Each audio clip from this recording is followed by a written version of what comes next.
Hello everyone, welcome back to RVC Telangana వంటలు. అందరు బాగున్నారా ఫ్రెండ్స్? అందరు బాగుండాలి, అందులో మనం ఉండాలి.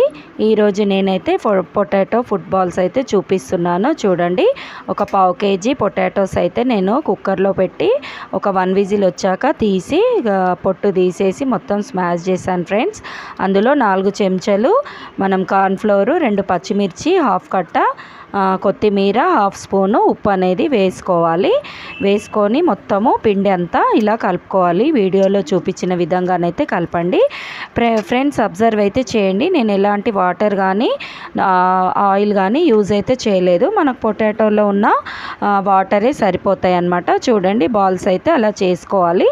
తర్వాత ప్యాన్లో ఆయిల్ అనేది పెట్టి మీడియంగా హీట్ అవ్వాలి, చాలా హీట్ అవ్వకూడదు అనమాట. ఓకేనా?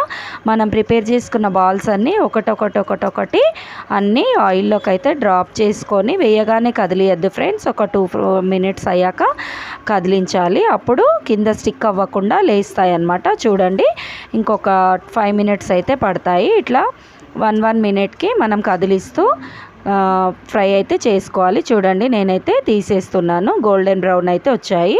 చాలా సింపుల్ ఫ్రెండ్స్, అది కాక తక్కువ ఇంగ్రీడియంట్స్, టైం కూడా చాలా తక్కువ అనమాట. ఒక 5 మినిట్స్లో మనము ఈజీగా ప్రిపేర్ చేసుకోవచ్చు. వేడివేడిగా ఉన్నప్పుడే ధనియాల పొడి స్ప్రింకిల్ చేసుకోవాలి వాటిపైన. చూడండి ఎంత బాగా వచ్చాయో, లోపల యమ్మీగా, సాఫ్ట్గా, బయట క్రిస్పీగా చాలా బాగుంటాయి ఫ్రెండ్స్. టేస్టీ అయితే అదిరిపోతాయి. మాకైతే అస్సలు సరిపోలేదన్నమాట, ఇంకా తినాలనిపించింది.